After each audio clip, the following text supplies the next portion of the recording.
एक बहुत बड़ा सा जंगल था और इस जंगल में एक बड़ा सा दरख्त था और इस दरख्त पर एक चिड़िया और चिड़ा रहते थे। वो दोनों सारा दिन जंगल में गाना गाते रहते और खूब मजे करते। चिड़िया बहुत ही मासूम थी लेकिन चिड़ा बहुत ही तेज और चालाक था और वो चिड़िया को भी धोखा देने से बाज नहीं आता था। एक दिन चिड़िया और चिड़ा दाना चुगने के लिए निकले लेकिन इन्हें कहीं भी दाना ना मिला। उड़ते उड़ते वो बहुत दूर निकल चुके थे। फिर वो एक घर की खिड़की पर जा बैठे और उन्होंने देखा कि अंदर दाल और चावल पड़े हुए हैं। चिड़े ने चिड़िया से कहा, क्यों ना हम दाल और चावल बनाएं? वैसे भी तुम खिचड़ी बहुत मजे की बनाती हो। हम अपनी चोंच में दाल और चावल भर के ले जाते हैं और घर जाकर खिचड़ी बनाते हैं, मजे लेकर खाएंगे। हाँ, क्यों नहीं? वैसे भी हमारे पास इसके अलावा चारा ही क्या है। वो दोनों दाल और चावल लेकर जंगल में पहुंच गए और खिचड़ी बनानी शुरू कर दी। खिचड़ी में से बहुत मजे की खुशबू आ रही थी। खुशबू सुनकर चालाक चिड़े की नीयत इस पूरी खिचड़ी पर खराब हो गई और सोचने लगा, क्यों न ये सारी खिचड़ी मैं खुद खा जाऊं, मगर इसके लिए मुझे चिड़िया को कहीं दूर भेजना होगा। इसे एक तरकीब सूझी और चिड़िया से बोला, मेरी प्यारी चिड़िया, क्यों न जब तक खिचड़ी पके हम नहा लेते हैं। मेरी प्यारी चिड़िया, खिचड़ी की खुशबू बहुत दूर तक फैल गई है।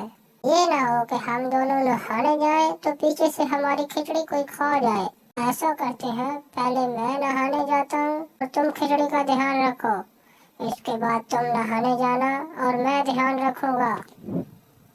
हाँ ठीक है, हम नहा लेते हैं। वैसे भी आज बहुत गर्मी है और हम बहुत दूर से सफर करके आए हैं। चिड़ा जल्दी से गया और नहाकर वापस आ गया और फिर चिड़िया नहाने चली गई। जब चिड़िया नहाने गई तो चिड़ा सारी खिचड़ी मजे से चट कर गया और मजे से जाकर सो गया। जब चिड़िया नहाकर वापस आई तो बर्तन खाली देखकर बहुत गुस्से में हो गई। देखो ये कितनी बुरी बात है। मैं भी सुबह से भूखी और तुमने अकेले ही सारी खिचड़ी खा ली।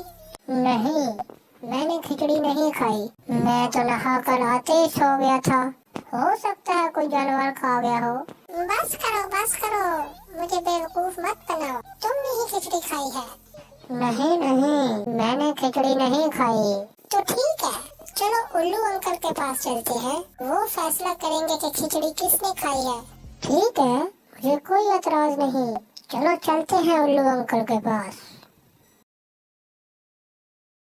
जब वो दोनों उल्लू के पास पहुंचे तो चिड़िया ने सारी बात उल्लू को बताई। उल्लू ये सारी बात सुनकर समझ गया कि खिचड़ी चिड़े ने ही खाई है। अब उल्लू ने एक तरकीब बनाई और एक चाल चली। उल्लू चिड़े से बोला, अच्छा, छोड़ो सारी बात। तुम सुबह से भूखे हो गए। मेरे पास काफी खाना पड़ा हुआ है। तुम दोनों मेरा खाना खा लो। जब उल्लू ने खाना चिड़िया और चिड़े के सामने रखा तो चिड़िया बेचारी सुबह से भूखी थी। वो तो खाना शुरू हो गई, जबकि चिड़े ने सारी खिचड़ी अकेले ही चट की हुई थी, इसलिए उसका पेट फुल भरा हुआ था।